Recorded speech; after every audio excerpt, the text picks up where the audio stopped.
On draft night, the Chicago Bulls decided that they were going to trade into the draft, and they acquired a number 35 overall pick from the Washington Wizards and decided to select Julian Phillips out of Tennessee.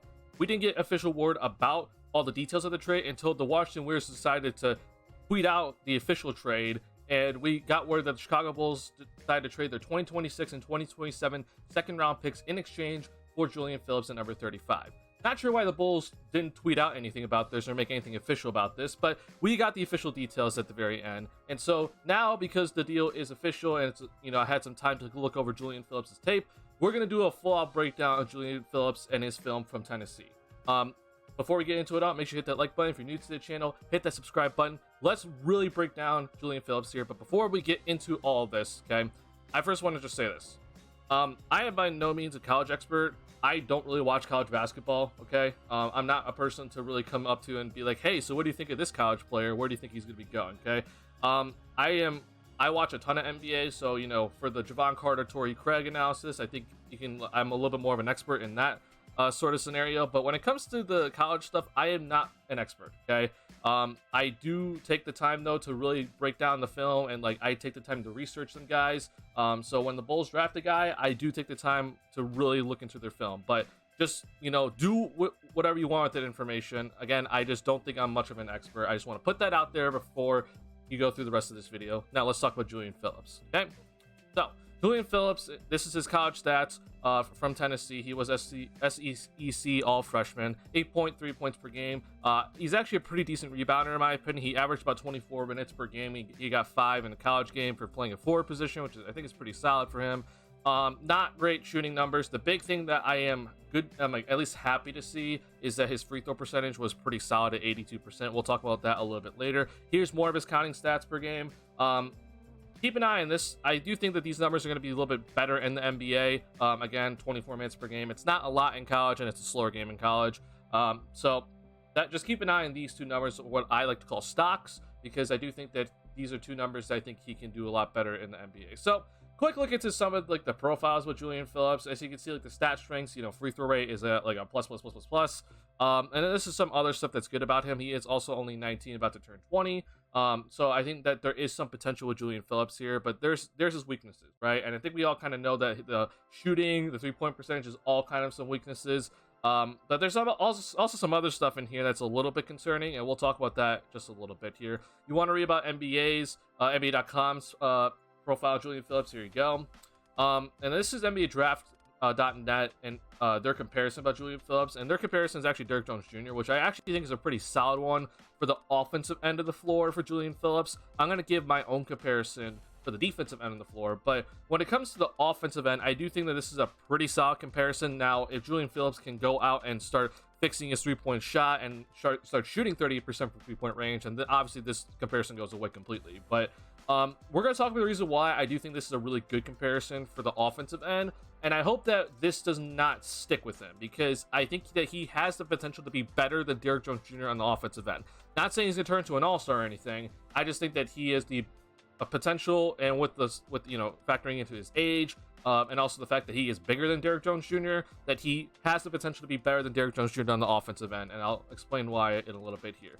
My comparison for the defensive end actually is Herb Jones, okay? So Herb Jones is 6'8", 210, and came in, and everyone knew him as a defensive, juggernaut, right? This dude can guard multiple positions on the perimeter. He can guard basically 1 through 4.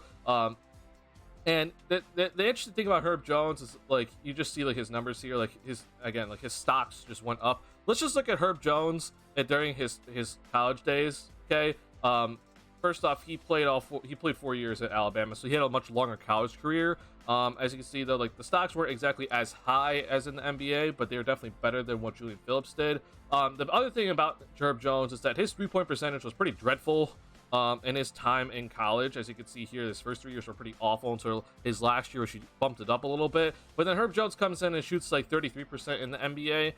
We know Julian Phillips right now, he's shooting 24% from Tennessee, so that's something to just keep in mind, that maybe it just takes an NBA jump or something, especially if you're playing with a little bit more space. But I really like this comparison for the defensive end, because Herb Jones was also drafted 35th overall in his draft, so I'm just gonna roll with it. Also very similar body type, 6'8", 210, and then Julian Phillips is 6'8", 198. So There's that. Now, I want to get into some of the film here, and we're just going to immediately just go right to the jump shot with Julian Phillips, because my God, man, I don't know what is up with his jump shot. And there's a lot to talk about here. Let me just break down a couple of things, because I'm just confused at what happened. Because I'm going to pull up some clips here from his like AAU days, and it looks just so much better. But Julian Phillips here, he's about to get a shot. This is him. Pay attention to his feet. Sorry, I don't like that color. Pay attention to his feet. Okay, I don't know what the heck happened at Tennessee, but he just suddenly had like a wider base, and that's an air ball there. So just, you know, look at that. Here's another clip here, and it's hard to see his feet with the defender, but like just look at his feet and then look at where his knees are. Like I don't really understand. His feet are just so spread apart, and then his knees are like crunching in. I don't know what happened. It just looks so weird to me. So he just has an extremely wide base, okay? Now pay a good amount of attention to this clip here, okay? Look, wider base. He just seems like in this, at least from the backside, he just looks off balance when he rises up, right? There's just a little bit too much movement on his lower end to the point where like you kind of saw that shot was just gonna 100% go left there because he was like leaning left.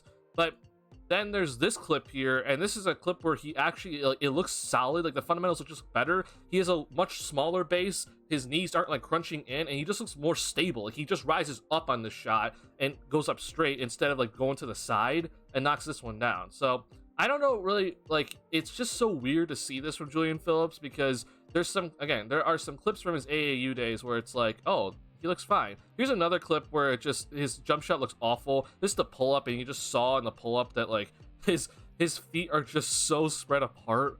Like, I don't understand this. Now, I will say this for Julian Phillips and his jump shot. I think everything else mechanically for his jump shot, you know, where his hands are, and how you make sure that the elbow is pretty much tucked in and straight.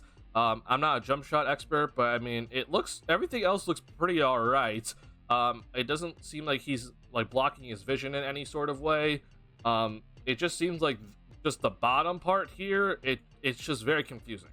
I'm not entirely sure what it is about all this, but I'm very interested to see how this develops as we move forward. Now, this is some AAU clips, okay? Just as Julian Phillips here, he's about to get the shot. Just look at his feet, okay? Like, his feet just look very, very, very balanced. It looks about shoulder width apart, and like his knees aren't like crunching in. He just rises up perfectly straight, not off balance, and just, it's a beautiful shot. Here he is again. This is him. And again, pay attention to his feet here, okay? It just seems just so much better. And the other thing too is that like his foot looks like it's a little bit more out in front in this clip compared to like his college clips, where it seems like his feet are like basically the same length away from the rim. I'm just very confused at what happened. He may have had like a growth spurt, and you know, I think we all kind of know, like with Giannis, right? Like Giannis had that like whole growth spurt, and like his shot mechanics got all weird, and he still has issues kind of today with his growth spurt. I just, at least I see this with his AAU stuff with Julian Phillips, like at least gives me hope about his jump shot, because his jump shot in Tennessee looks just so bad, but then his AAU clips just look so good, and then his free throw percentage, even at Tennessee, has just always been solid. So that at least gives me some hope here. And then I even found this little short here that someone made this is from No Ceilings NBA. Just, again, watch this slow motion. Like, look at his feet. Why is this so far apart? I'm just so lost at all of this right here. Like, it makes no sense to me why his feet are so far apart. But apparently he did really well at the combine. He hit like 16 out of 25 threes, so there's that going for him. But I'm really interested to see if Peter Patton, the new Bulls shooting coach, is going to come in and like really fix his like base. Because I think if he just fixes his base and goes back to what he was doing in AAU ball, like we saw in these clips, that I think he's fine. Like, I think his jump shot, I mean, I'm not going to say he's going to turn into like a 40% three-point shooter, but I at least think his jump shot is going to be like respectable. And then all of a sudden we have like a really solid 3-and-D type player on our hands for this Bulls squad, which will be very solid. I'm going to bring this up here because I'm going to use this for like some of the future clips here. I got a lot of clips to talk through, but this is the Athletics NBA draft guide written by Sam Vicini. I'm not 100% sure how to say the last name, but This is something that was given to me by David, who's been on this channel before. Not everyone has access to this, so I'll just kind of explain a few things that I think are important to look at. But one thing that I'm interested in is that it's this last part here. Phillips was a poor finisher for Tennessee, and that is true according to the numbers. But like, this is the part that I think is incredibly important to look at. He struggled with his touch through contact. He felt like his takeoff point was quite far from the rim. Okay. And he could finish with his left hand, which is good, obviously. But then he does this like little finger roll in the air thing that like it allows his shot to get blocked. But he then at the end here says, I think there is some potential for him here as he gets stronger. And I agree, because obviously, you know, he's 6'8", he's 198. He had the highest vertical at the draft combine at 42 inches, so that obviously works out well. His standing reach is like over 8 feet. So I think that with just, you know, his length, his verticality, his, you know, if he ever gets stronger, which I think he will, I think that finishing around the rim is going to be fine. But the one thing that he does have to work on is making sure that he takes shots closer to the basket when he goes up for a layup instead of jumping from too far out. Here's a clip of him actually doing such a thing. I think, like, look at like how far he like jumps. Like, this is not even in the paint, and like the rim protector is like sealed here. And you can even see that like it almost like looks like he's like, oh crap, I jumped too far away, and then he had to like readjust midair up here. So he makes this shot, which I think kind of shows his athleticism and verticality, but it's definitely something to look at. One thing that I do like about Phillips, though, and just to, you know, kind of talk about positive, is that he does a really good job of coming off these like off-ball screens and like doing like these little curl cuts.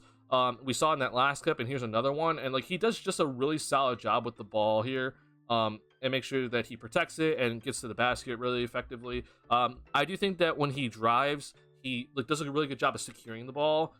It's just the whole like when he jumps too far, that's kind of like the bigger issue with him, and that he's going to lose the ball when he goes up for the layup. He won't really lose the ball in terms of like when he's dribbling and like trying to gather into his shot. Okay. And then here's like 100% a clip where he jumps too far. Okay. This is Julian Phillips out here, and he's going to get a pass from inside here, so inside out, and just watch how far he just takes off here. I'm just so confused. Like, he takes off from here, okay, and then like there's no shot you're gonna make a layup like this, especially with like a rim protector here. And because he jumped so far out, he just straight up ran into two guys and then loses the ball. So it's like he loses the ball when he like gets into his shot. It's not necessarily, you know, like the gather stepping, like, you know, trying to get downhill. He doesn't really lose it then. It's more so like when he goes up, and if he's too far away from the rim, that allows other defenders to come in and start snatch the ball away. So he just needs to just fix that. But the one thing that I will say is that he does seem like fearless. So I don't think that's gonna be too much of an issue moving forward if he can just get his timing right with his footsteps. I think that we're looking at, you know, him being a really effective finisher around the rim moving forward. Now, other thing that I do think about Julian Phillips that is a little bit underrated, and I'm not sure how much we're going to see this in the NBA, but he does seem like a pretty good passer, especially from like the interior. So like, I think that if we ever see him like in the NBA in terms of like drives and kicks, he's actually going to be pretty solid with it. But here's a pass where he's like in the high post. Like, he reads the defense like really well. The double team came up from here, and then we saw the defense react this way. And so he just is like, okay, well, if that's going to happen, then I'll just dump it down until the low block, and he does. That's a really solid pass, and it's a quick second decision, which is something that the Bulls definitely need on the wing. Just better, you know, guys that are like role players and make quicker decisions and not do what I like to call the catch and think, right? How many times have I brought up that on this channel, the catch and think? We just need to do. You just gotta make quick decisions quickly. And then here's like another thing where he's driving, right? And then he reads the defense and how these guys come over and collapse, right? And he does like a really nice lob up to his big man here. So I do think that like when it comes to the interior passing, he seems pretty good with it, whether it's him driving or whether it's like him being used like in the high post. He seemed to be like used like a lot in the high post at Tennessee. However, I'm not going to show much clips of it, but when he's passing on the perimeter, like he's trying to like throw like a down low pass like to a cutter, or even like when he's trying to pass and like through the pick and roll, that's not very good from him. So if he's driving, it seems pretty effective. If he's like in a catch and shoot situation and he has to pass it, it does seem pretty good. But if he's like asked to play make, that's just not good whatsoever. I also do think that I mentioned earlier like how he's fearless. He does seem fearless, and he actually, in my opinion, draws a lot of fouls for a guy at his length. And this is the reason why I like the comparison with him with Derrick Jones Jr. because like Derrick Jones Jr. would draw just like a lot of fouls when he just went aggressively at the rim, and just on this clip here, you can just see like this dude's he's fearless. Like this defender comes all the way over here and just absolutely knocks him up at the his peak of his jump, and he's just straight up going at him and gets the foul call. So I think this is good for Julian Phillips. And again, if he can just work on his timing and work on not jumping too far away from the basket, I think he's going to be much more effective at finishing around the rim. So some really good stuff here. Now, I think we all know about Julian Phillips and his defense. I mean, if you just go and look on YouTube about Julian Phillips, you'll just find defense. And I think that his defense is very, very solid. And some people even had him as like the best defender in the draft. But I'm going to show a little bit of like his, on-ball defense or when he's like the point of attack defender, but I really wanted to show first his screen navigation because I think this is something that's incredibly important in today's game. And this is Julian Phillips here, and just watch it as he gets through these screens. Okay, this is when he's guarding a guy that's off ball, and he gets through that screen and doesn't even touch him. And then this is like the main screen here you're gonna see. And look at how good Julian Phillips is at just sticking with this dude, right? Like he is just keeping tabs with this guy that's coming off of this double pin down here. And there is no space for this defender whatsoever, even after this little double pin down set here. Julian Phillips is next to him as he comes off of this. And so the shot ends up being a ridiculously bad shot, and Julian Phillips actually gets the block on this one. So I think that's awesome just to see. And I haven't really been able to find too much of his pick and roll defense when he's like on ball, but he has to navigate through the screen when guarding a person with the ball. But I think that his just screen navigation in general, whether it's on or off ball, it's just going to translate.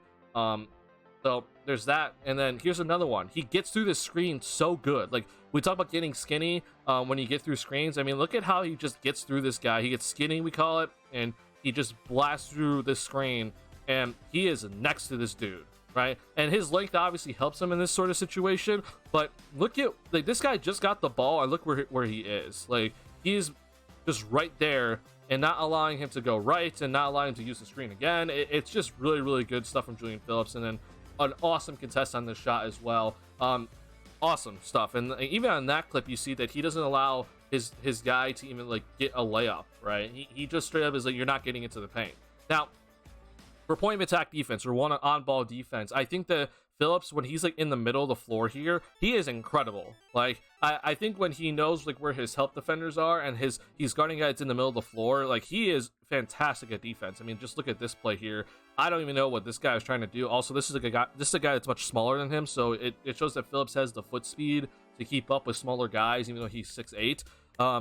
And just a fantastic job of forcing a terrible shot from him. And then even for guys that are bigger than him, this is him guarding in the post. This guy is much bigger than him, and it looks like he's much stronger. Again, Phillips is only 198. Look at how effectively he makes sure that the guy in the post isn't able to like spin around and do a drop step. Okay, watch, bang bang, and you just see here he is holding his ground. Right, he has not let this guy get any sort of position in 2 crab dribbles, and you see that he doesn't allow him to go this way, right? Because the help defense is over here. If he let this guy do the drop step baseline, there's no help, right? He knows that his help is coming from this guy in the interior, and then this guy over here, he's coming over to dig, right? This is just being very well aware of where your help defense is on the perimeter and then on the interior. He then forces this guy to go middle, whereas all of his help is, and then even makes this guy back up to take a post up or a post fadeaway shot. Like that is very, very impressive for a dude that is 198 and was clearly, like I think he was outweighed by like close to like 40 pounds by that player, and he basically made that player back up and have to move away from the basket to even get a shot off. So defensively, I think Julian Phillips is just going to excel. I think that there's going to be absolutely no issues with him. I do think that he is like more of like a Herb Jones type defender where he can guard 1 through 4 switch than a Derrick Jones Jr. type defender, because I think with Derrick Jones Jr. you saw on the perimeter that he was a little slow when it came to like guarding on the perimeter. Like his foot speed was just a little slow. With Phillips, I don't see that issue. And I know that Julian Phillips is bigger than Derrick Jones Jr., but I think that you can kind of see that even though he is bigger, his foot speed is just better than Derrick Jones Jr. Now, offensively, at least for now, he reminds me a lot of Derrick Jones Jr. But I do think if that shot can get fixed, and work with Peter Patton and just fix that base, I think we're looking at a pretty respectable 3-point shooter, honestly, out of him. But that's gonna do it for this video. Hope you guys enjoyed. Before I let you guys go, I want to say that I am heading to Summer League, so don't really expect too many uploads coming from in the next week or so, because I will be at Summer League. But I am very excited to watch Dalen Terry and obviously Julian Phillips play. And I'm very, very excited to see how they Julian Phillips adjusts to the NBA tempo, because I think it's actually going to help him, especially with his athleticism and speed. But if you guys are going to be heading to the Summer League as well, don't be shy to say hi. I will gladly be talking to you guys if you guys are there. But I will be hopefully recording some stuff from Summer League and then posting it on here when I get back. But if you guys enjoyed the video, make sure you hit that like button. If you're new to the channel, hit that subscribe button. I appreciate you guys a lot. I'll see y'all in the next one. Peace.